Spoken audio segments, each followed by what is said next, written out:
practice yesterday, continued with good preparation today.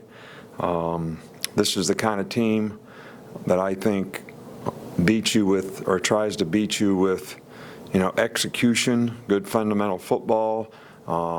They do what they do extremely well, and that's when you play teams like that, it's even more important that you can execute over and over and over again, because if you don't, you're going to have to pay for it, because they're going to be very fundamentally sound in what they do. This will be a challenge for us defensively, because we haven't played against a lot of regular people this year. When I say regular, I'm talking about a tight end, two backs, and two wide receivers. And, they got a very good running game and a very good play action game. So to get our players to respond to that, we'll have to continue to get good work for the rest of this week. Defensively, they've got 8 starters back, and they do a really good job of executing, and it's going to be important that we do a better job than we did last year for 3 quarters, and obviously the year before we struggled. So playing on the road, always more difficult, I think, for the offense. We'll work on the noise and try to get that worked out, but defense has to travel and defense has to play well, and I think in games like this, special teams is always very, very important. We don't really have any new injuries or anything to report, so everybody's okay and moving in the right direction. We'll start on the left side with Rayner. Yeah, with the departure of Blake Barnett at quarterback, have you given thought to reducing the number of designed runs for Jalen Hurts, and how do you envision that going forward? Well, we have confidence in, Cooper Bateman. He's been a backup quarterback for us in the past and has some experience and has a similar skill set. And, we certainly don't want to do anything that would get our quarterback injured in any way, shape, or form. But I think his skill set is what it is, and I think, we have to use the things that he can do effectively in our offense. And we continue to try to make improvements in the passing game, but I think one of Jalen's great assets as a player is that he can make plays with his feet, and I don't think we can totally, sort of inhibit him from doing that. And I guess, if he gets injured doing it, then it'll be my fault. If he gets injured by sitting in the pocket throwing a pass, then it's okay. It's football. I don't worry about guys getting hurt. We try to do what we have to do to try to give ourselves the best chance to be successful and try to give him the best chance to be successful. On the right side here with Tony. Coach, what have you seen from Bradley Bozeman this season, and how much has he stepped up as a leader on this team? I think Bradley has done a really good job making the transition to be the starting center, and I think each week he's played better and better, and I think with the position goes a leadership role that he's sort of embraced and taken ownership, making calls, doing the right things, getting people to work together up front. So I've been very encouraged by that and the improvement that he's made and the improvement that we made up front because of it. Stay over here with Ben. There was one camera angle on Saturday where it looked like Ronnie might have dropped the ball before he went across the goal line. I was wondering if you noticed that and if you addressed that with the team at all, how you handled it. Yeah, absolutely. We addressed it before the game ever started, and we showed the whole team that play. Stay over here with Mark. Just speaking of playing regular defense, how have some of your other defensive linemen like Joshua Frazier and those guys developed in the second wave? Well, we're working hard with those guys. Josh has done a good job playing nose guard. We just haven't played a whole lot of regular people where the nose guard plays a lot, but he has played some in nickel and improved and worked hard and got his weight down and moves a little better, pass rushes a little better. I think in a game like this he's going to get a lot of opportunity, to be in there. This is his kind of game, so he's done a really good job. Johnny Dwight, we're trying to work with and develop him. Raekwon's still developing. I think Dakota Ball has done a good job, all year long. So we just got to keep working with these guys so that they can be more consistent in how they play, technique-wise, as well as understanding assignments and being able to execute them on a consistent basis. A couple more. We'll go in the back with Cecil. Coach, the NCAA D1 Council made several recommendations today, and I know you hadn't had a chance to look at them, but one of those recommendations is for the 10th assistant coach, which you've spoken on before. Could you sort of revisit your thoughts on why you support that? Right. Well, I think that one of the big things is for the number of players that we have involved, if you do the player-coach ratio in any sport, football is the least. I mean, we have the most players, but ratio-wise, we have the least number of coaches.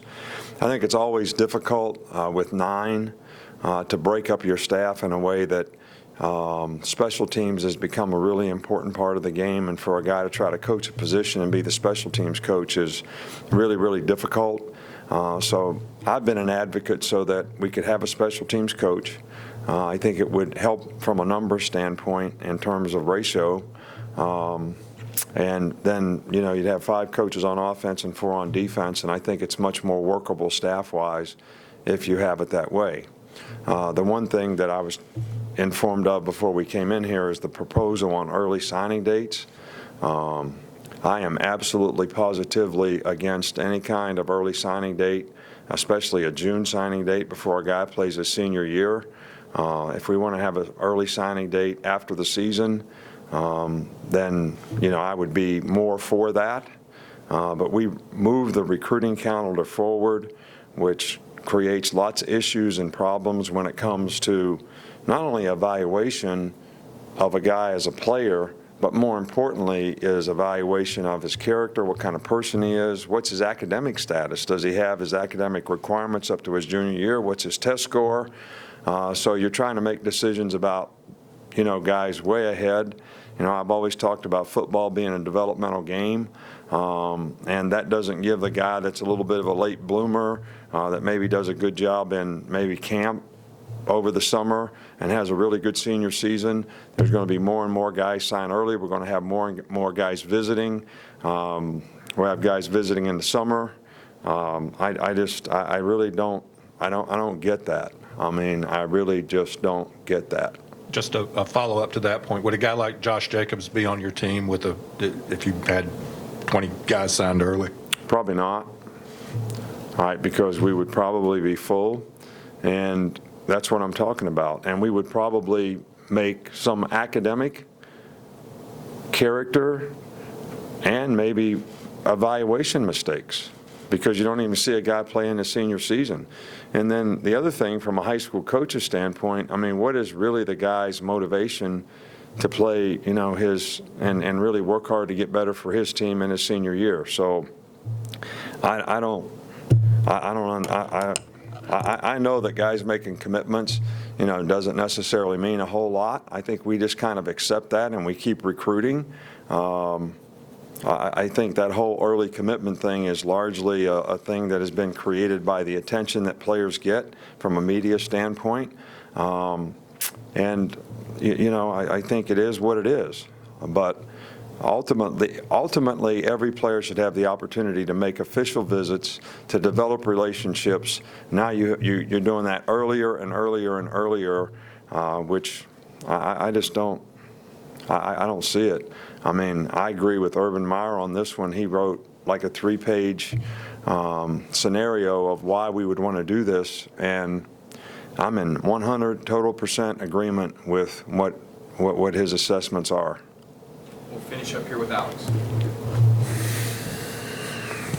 Talk about Jalen making reads and stuff like that, but I was curious how much of the actual offensive playbook is available at his disposal during game days, and what are you looking for on making those reads and in-game situations? Well, first of all, we're trying to execute and not do more than what Jalen is capable of doing, and I think it's important that we get a lot of repetitions, that we decide early in the week what we're going to do offensively so that we can go practice it. I think that's true for all players. But I think when you have a young quarterback, that's especially important. And, what we're talking about when basically is you have a play called, you have a pattern that develops, and a guy has to read sometimes whether the middle field's open or the middle field's closed as to which side he's going to throw the ball to.